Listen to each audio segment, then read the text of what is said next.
बिस्मिल्लाहिर्रहमानिर्रहीम। जो हमारा टॉपिक है कैश फ्लो स्टेटमेंट।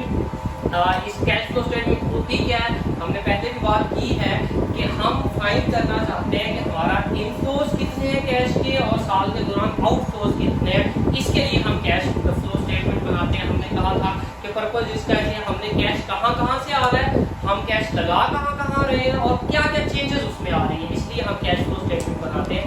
इसको बनाने के लॉजिकली दो तरीके हैं, एक को हम डायरेक्ट मेथड कहते हैं और एक को इनडायरेक्ट मेथड। हम जो डिस्कस करेंगे वो इनडायरेक्ट मेथड, ठीक है, और ज्यादातर यही यूज्ड होता है, ठीक है।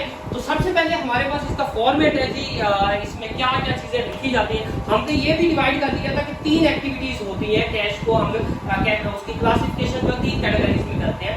एक ऑपरेटिंग एक्टिविटीज, देन जो है इन्वेस्टिंग एक्टिविटीज और third one is financing activities. सबसे पहले इसका फॉर्मेट देख लीजिए। स्टार्ट में आप लिखते हैं जी कंपनी का नेम जो भी होगा, ABC हमने रख दिया, स्टेटमेंट ऑफ कैश फ्लो या फिर कैश फ्लो स्टेटमेंट, जिस तरह से मर्जी लिख ले फर्क नहीं पड़ता। फॉर द ईयर एंडेड जो डेट है वो डेट लिख दिया, ठीक है।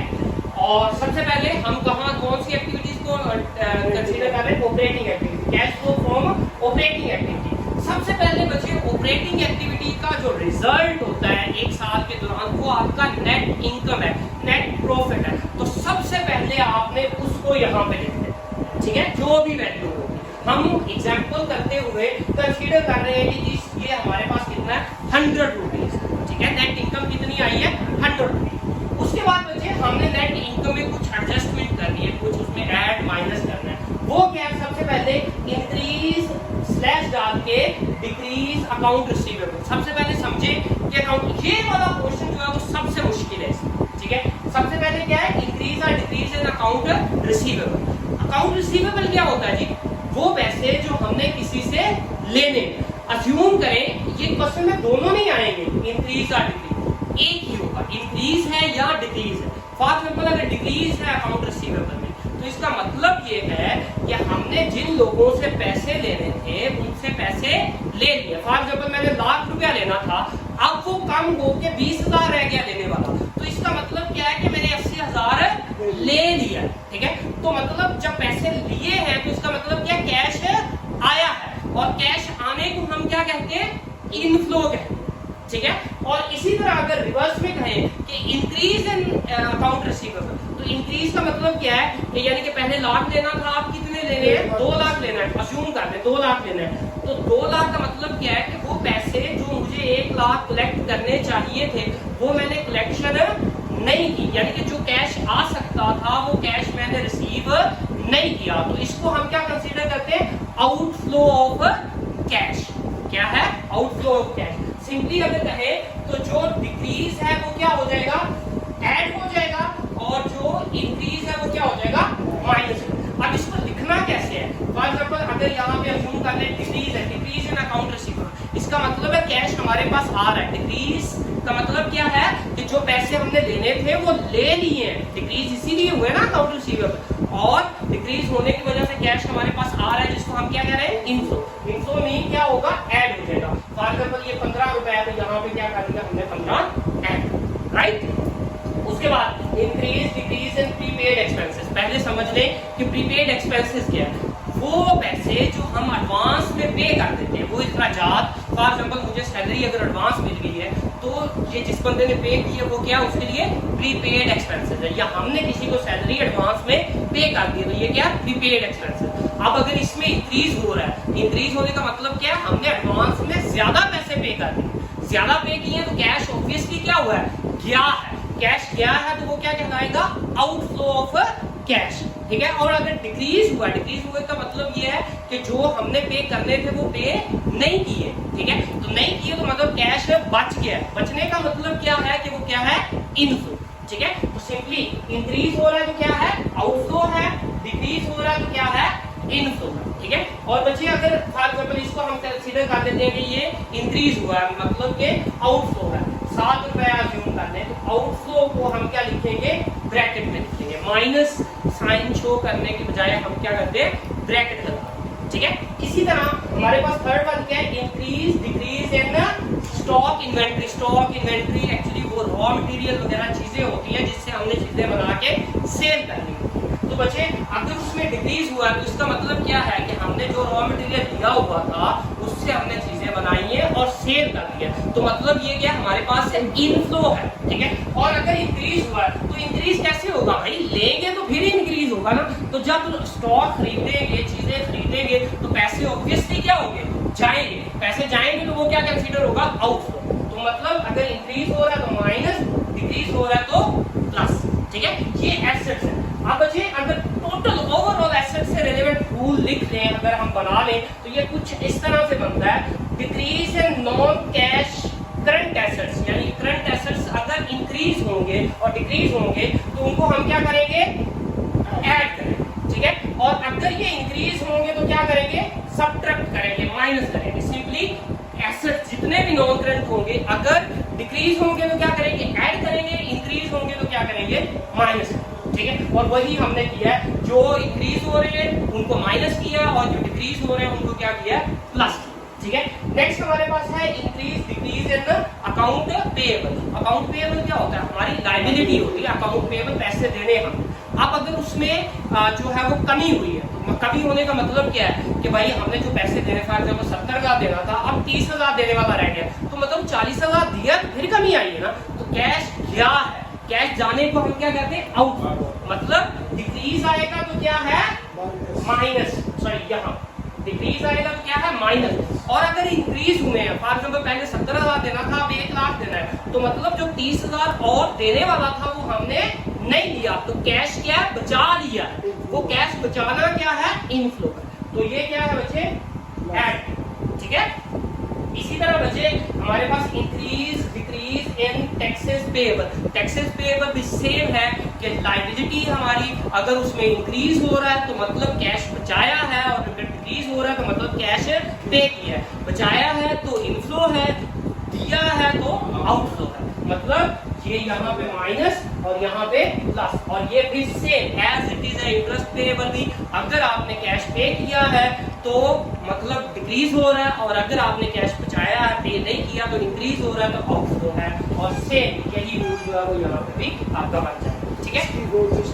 अब इसकी स्टेटमेंट देखिए बच्चे, क्या है, decrease in non current liabilities. यहाँ पे क्या है, नॉन करंट लायबिलिटीज में current liability, non cash current liabilities में अगर इजाफा डिक्रीज हो रहा है तो ये क्या है, सब्ट्रैक्ट करेंगे, माइनस करेंगे। और अगर इंक्रीज हो रहा है तो क्या करेंगे, ऐड करेंगे, और वही हमने लिखा, ठीक है। और उसके बाद बच्चे हमारे पास है डेप्रिसिएशन एक्सपेंस। वैसे तो इसके बिहाइंड बड़ा लॉजिक भी है और यहाँ पे मैंने लाइन लिखी भी हुई है, लेकिन आप सिंपल इसको ये कंसीडर कर लें कि डेप्रिसिएशन जब भी आएगी वो ऐड क्या होगी, सिंपली ऐड हो जाए, ठीक है। और उसके बाद सिंपल ये लास्ट पे एक और पॉइंट लिखा हुआ, loss profit on sale of fix asset. वैसे फिक्स एसेट से रिलेवेंट जो ट्रीटमेंट है वो इन्वेस्टमेंट में आता है, और ये नीचे हमने लिखा भी हुआ है, ठीक है। लेकिन यहाँ पे उस पे से कैश की बात नहीं हो रही, उस पे जो हमें प्रॉफिट हुआ है या हमें जो लॉस हुआ है उसकी बात हो रही है। तो उससे रिलेवेंट आपका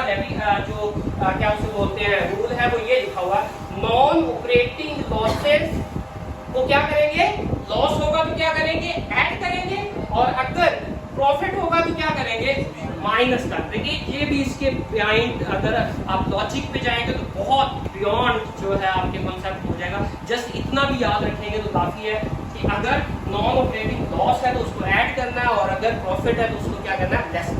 यहाँ तक बच्चे आपकी सारी जो ऑपरेटिंग एक्टिविटीज है वो कंप्लीट हो गई है। अगर इनको हम कोई ना कोई एक्टिविटी कंसीडर करके वैल्यूज, ये बात जो 15 ऐड हो रहा है इनफ्लो है, ये 2 जो है वो आउटफ्लो है, इसको जो है फिर हम कह देते हैं कि इनफ्लो है 10 रुपए, और ये जो है हमारे पास अगेन हम इसको जो है इनफ्लो कंसीडर कर देते हैं 25, और ये डेप्रिसिएशन एक्सपेंस तो ऑब्वियसली क्या होगा, इनफ्लो ही होगा। और इसको हम जो है वो लॉस अगर यहाँ प्रॉफिट कंसीडर करने के बाद हम कहते हैं कि ये माइनस हो रहा है, ठीक है।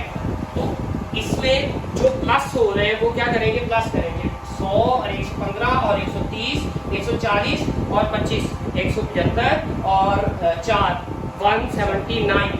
उसमें से जो माइनस हो रहे हैं वो 16 निकाल देंगे, 16 निकालेंगे तो बाकी बच जाएंगे 163। कितने बच जाएंगे, 163। जो प्लस के हैं उनको इकट्ठा कर लेंगे, और जो दरमियान में माइनस के हैं वो क्या कर देंगे, माइनस कर देंगे। और अगर प्लस की वैल्यू ज्यादा है माइनस की कम है तो हमारे पास ये लिखेंगे net cash provided, provided mean add हुआ, ठीक है, बाय ऑपरेटिंग एक्टिविटी। अगर प्लस की वैल्यू ज्यादा है और अगर माइनस की वैल्यू ज्यादा है तो फिर क्या लिखेंगे, net cash used by operating. Use कब लिखेंगे, जब नेगेटिव वैल्यू ज्यादा होगी, तो इसका मतलब क्या, यूज हुआ है यहाँ पे कैश। और अगर पॉजिटिव ज्यादा है तो मतलब यहाँ से इतना कैश हमें मिला, ठीक है। तो यहाँ पे क्या है, net cash provided by operating activity, use जो है वो क्या कर देंगे, ध्यान से हटा, राइट। उसके बाद बचे क्या है हमारे पास, cash flow from investing activity. अब इन्वेस्टिंग एक्टिविटीज क्या है, हमने पहली बात की थी फिक्स एसेट्स से रिलेटेड। ये सबसे मुश्किल जो था वो यहाँ तक था और वो कंप्लीट हो गया।